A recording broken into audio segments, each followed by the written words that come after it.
So my mother-in-law found this old junky planter on the side of the road, and I'm chopping it up into small pieces. And recently my wife has really gotten into me making her tiny furniture for her furry friends that live in the backyard. I'm talking about squirrels.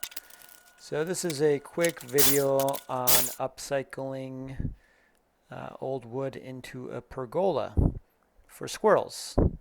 It's kind of relaxing to build tiny downsized things, especially with free wood. You don't feel stressed out about screwing up. I actually almost use a minimum amount of measurements and planning. I just kind of wing it as I go, adjust things on the fly. I cut a little bit of that out. I just wanted to give you the quick lowdown on this, but this is definitely something you could do in an afternoon, especially when you have nothing else better to do because of that quarantine.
So you can call this lazy or efficient, whatever you want, but I'm taking all the pergola toppers there and taping them together and then doing one cut. And again, I'm not really measuring where these kind of half lap joints are going to be. I'm just using the post that they're going to sit on and trying to sneak up on the cut, just taking little nibbling cuts there on the edges to fit it. And then I'll just plop them into place. It doesn't have to be exact again. It's just got to look into the naked eye. So that's what we're going for here.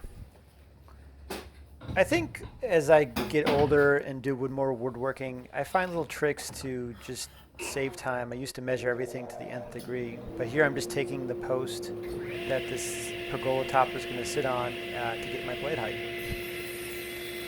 These toppers are going to be symmetrical, so I'm just flipping the wood and doing the cut on each end before adjusting the fence.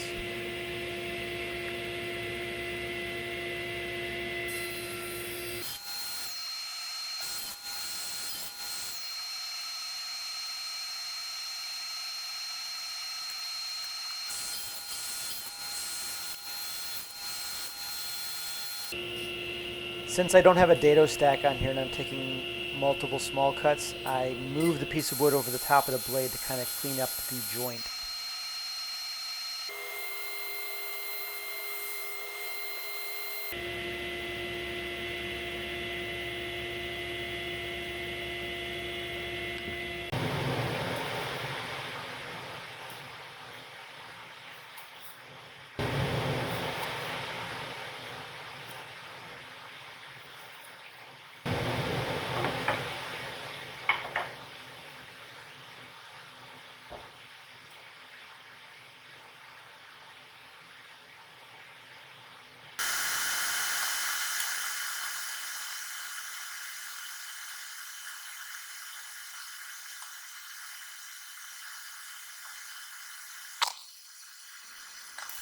I had considered adding brad nails, but they're probably going to rust outside anyways, and that's where this thing's going to be.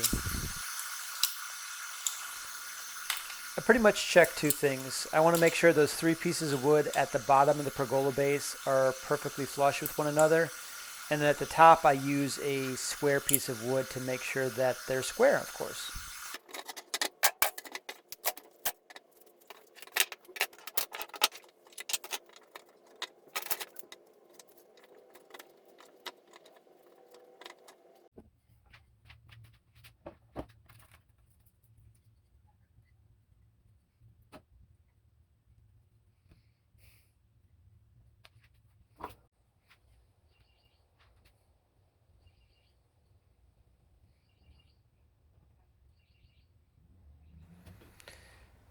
Thanks for watching. That's pretty much it. I hope to have some footage of the squirrels enjoying this pergola later. This was pretty good practice. I think it's good to kind of prototype stuff and then maybe apply it to larger projects in the future.